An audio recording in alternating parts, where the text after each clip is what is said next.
اللي حصل امبارح في مباراة الاهلي وبلوزداد. كان في مشكله والناس اللي حصل بعد الماتش والكلام ده كله. طبعا انا رايي برضو ان كان من نفس راي اللعيبه ان ما ينفعش انا كلاعب ان انا اروح للجمهور وانا تحت اختيارين: اروح للجمهور وممكن الجمهور يسقف لي، ولا اروح للجمهور وممكن الجمهور يشتمني. فانا برضو الموضوع كان هيكبر اكتر لو كانت لعيبه النادي الاهلي راحت للجمهور وكان حصل شتيمه تاني او الكلام ده كله. بس في حاجه برضو عشان ما تشجعش اللعيبه ان هي كل مره يحصل نفس الموقف وفي كل ماتش كل لاعب يبقى هو المتحكم في الجمهور. فانا اشوف ان لو قرار فردي من حد في الملعب فلازم الحد ده يتعاقب، لكن لو قرار اداره فده ملوش حل، لان ده نظام الاداره وهم عايزين كده. فلو القرار جاي من حد من اعضاء الجهاز الاداري او مدير الكوره او الشناوي او كهرباء زي ايا كان او ربيعه زي ما شفنا كده في الفيديوهات، فلازم يطلع قرار من كابتن محمود الخطيب ان لازم الجمهور اللي حضر ده يعني يتعمل قرصة ودن للعيبه عشان ترضي الجمهور.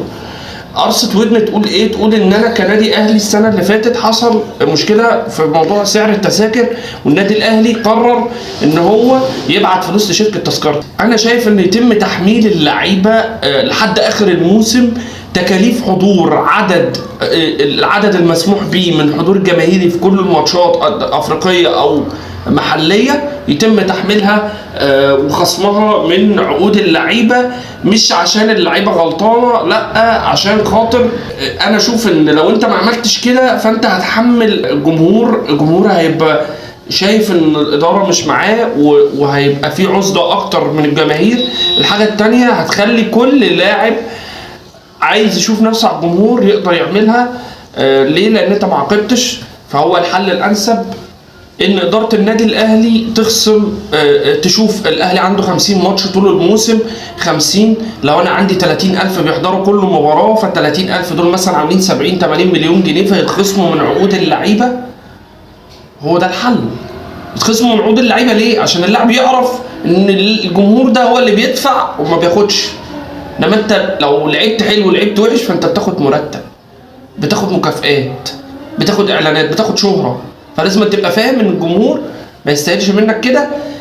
برضو لاني انا زي ما بقول لك انا مش مع ان الجمهور يهتف للعيبه. احنا كجمهور اهلي المفروض ان احنا بنتصالح ببطوله مش بنتصالح بمباراه. ان شاء الله الاهلي يكون كسب 20-0 امبارح، انا في الاخر بتصالح ببطوله مش بمباراه. انا الاهلي غير اي نادي في الدنيا ممكن يتغلب سكور ويجي تاني ماتش لو كسب 1 ولا 2 الجماهير تطلع بيه السما. احنا لا، احنا الاهلي. في الختام اتمنى ما اكونش طولت عليكم. سلام.